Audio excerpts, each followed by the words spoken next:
kasih ke rumah maka tuh jangan sampai pas foto jadi belum pergi terima iklan apa Pak sumber dari tahun lain mulai belajar Psikom Polrestabes Makassar. Bismillahirrahmanirrahim. Assalamualaikum warahmatullahi wabarakatuh. Waalaikumsalam warahmatullahi wabarakatuh. Hari ini pada hari Selasa tanggal 21 Maret 2023 saya dari anggota dari Seksi Hukum Polrestabes Makassar akan membawakan materi tentang hukum dan ekonomi. Ya. Jadi pertama-tama sebelumnya kita mulai mari kita panjatkan puji syukur kehadirat Allah Subhanahu wa taala karena atas berkat Allah dan taufiknya sehingga pada hari ini kita masih diberikan kesempatan untuk sama-sama mengikuti kegiatan olahraga. Bilang saja bahwa sebelum kita melangkah apa itu pengertian aspek hukum dan ekonomi, kita harus tahu itu apa itu hukum. Bahwa hukum itu sangat luas karena ruang lingkup berlakunya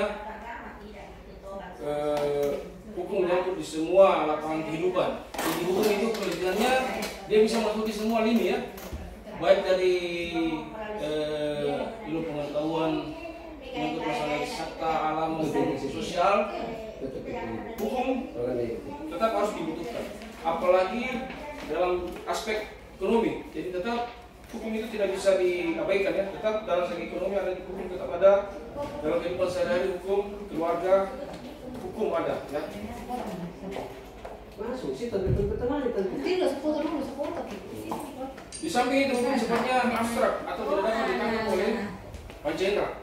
Ya, jadi hukum itu sifatnya tidak nyata ya, tapi atau tidak dapat ditangkap oleh panca indera secara konkret ya.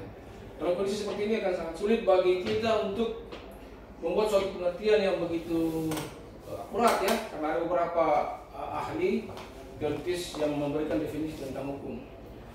Jadi kita langsung saja bahwa mempelajari hukum itu karena hukum itu mempunyai keseluruhan peraturan tentang berlaku yang berlaku dalam kehidupan bersama dan dapat dipaksakan pelaksananya dengan suatu sanksi ya. Jadi hukum itu bersifat memaksa karena hukum itu ada sanksi ya.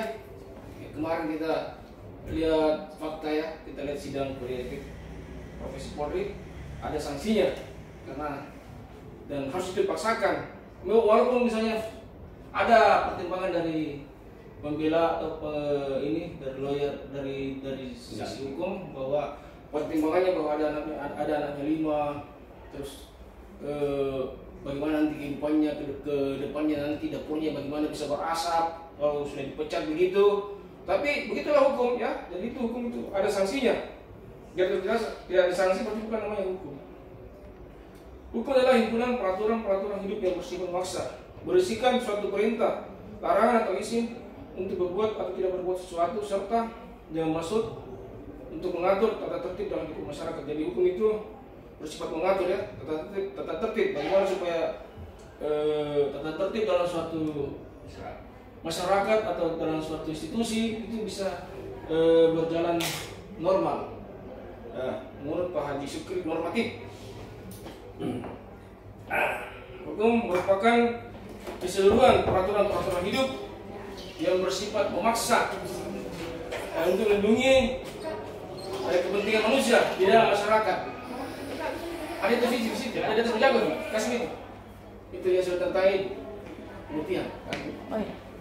Menurut Profesor Dr. Rifai, izin masuk Master Business ya, hukum adalah keseluruhan peraturan yang oleh penguasa atau masyarakat dan negara sebagai alat untuk mencapai tujuan-tujuan yang dicapai. Kita masuk kepada tujuan hukum bahwa secara umum tujuan hukum adalah mengatur tata tertib masyarakat secara damai dan adil serta akan memberikan manfaat sehingga dapat memberikan jaminan kebahagiaan yang sebesar-besarnya. Jadi hukum itu ya itulah memberikan manfaat. Saya kira pertemuan kita lainnya. Lanjut dulu. Baik. Secara hukum, secara khusus tujuan hukum adalah menciptakan tatanan masyarakat yang tertib, menciptakan ketertiban dan keseimbangan dalam mencapai tujuannya tersebut.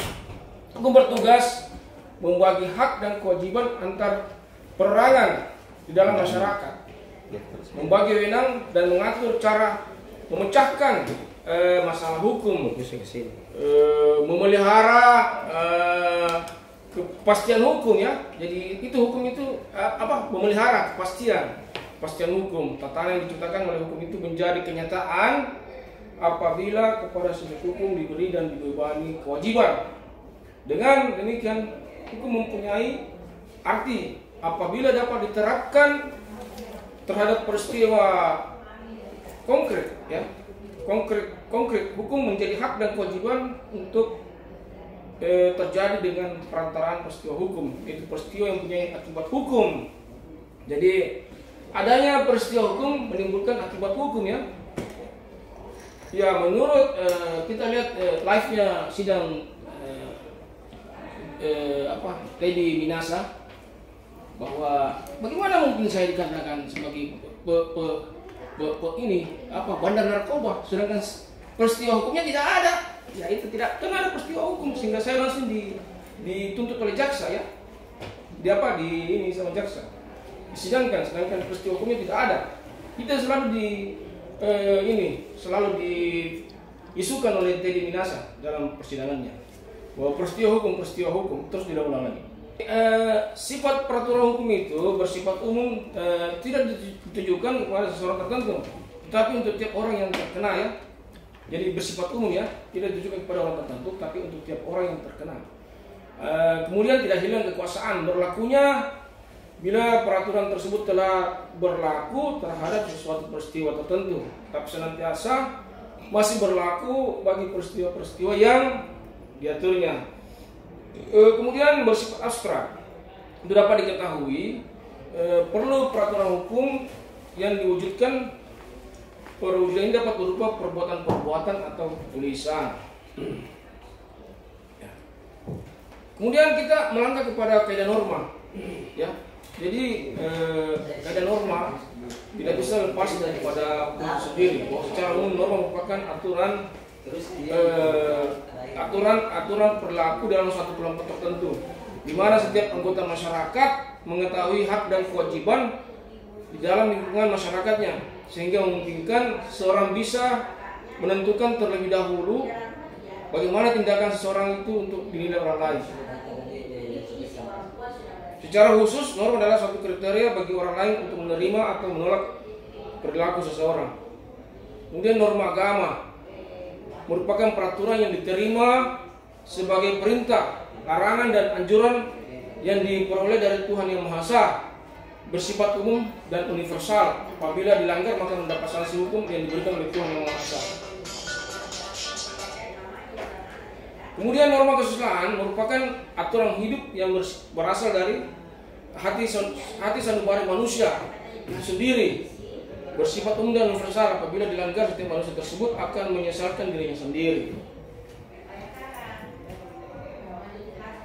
Norma kesopanan merupakan peraturan hidup yang timbul pada pergaulan manusia, berupa suatu tatanan pergaulan masyarakat. Apabila dilanggar oleh setiap anggota masyarakat akan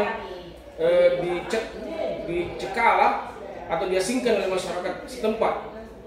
Ketika norma di atas interaksi antara anggota masyarakat dapat berjalan dengan baik, untuk dapat berjalan dengan baik, maka norma agama, norma kesusilaan, kesopanan dan norma kebiasaan memerlukan penjabaran dalam bentuk suatu aturan atau kaidah yang bertujuan untuk menjaga ketertiban masyarakat agar hak dan kewajiban masing-masing anggota masyarakat dapat berjalan dengan sesuai aturan.